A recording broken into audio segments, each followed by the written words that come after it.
Here's my non-spoiler review for the newest Bollywood film I saw, Maja Ma, starring Madhuri Dixit. Maja Ma follows Pallavi, who's famous for her dancing and her cooking, but a rumor about her is threatening to disrupt her middle-class life on the eve of her son Tejas' engagement to a rich girl from America. Quite an emotional, engaging, and somewhat charming film to watch. Honestly, the best part of this is Pallavi's story and development herself, and I absolutely love Madhuri Dixit's performance in this film. Pallavi's story explores and touches on many different things. It's a queer story. It's a story about the strength of mothers, being a woman in an Indian household, claiming your own identity, establishing boundaries, and so much more. It is a raw, emotional, strong story, and you really do see Pallavi's character develop throughout the film, where from the beginning, everyone is making decisions for her and trying to tell her what to do. Toward the end, she's taking her own agency. It is a refreshing story to see a strong female lead in a Bollywood film, when often women have been depicted nothing more as side characters and had a lack of development, or there's just been some very uncomfortable jokes made with women. I really liked how they showcased the changing dynamics with her family, specifically her as a mom and how much she's done for them. Her as a mom and the sacrifices and the responsibilities that she's carried emulates so many of her own mothers and had me quite tearing up and emotional.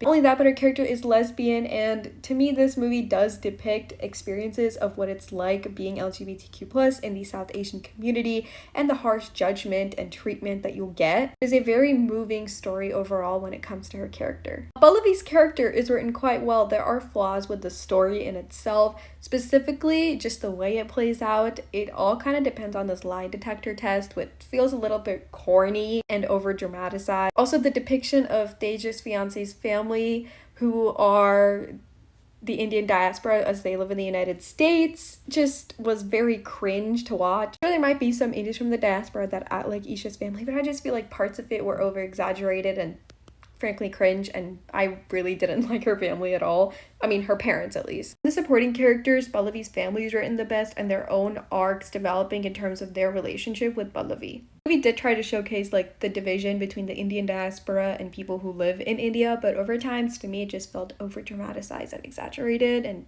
cringe. We will have mixed various perspectives from those who live in India versus the Indian diaspora. Overall, I do recommend this film because to me it is quite a milestone when it comes to queer stories, how female have been portrayed in Bollywood, and Madhuri Dixit herself was amazing.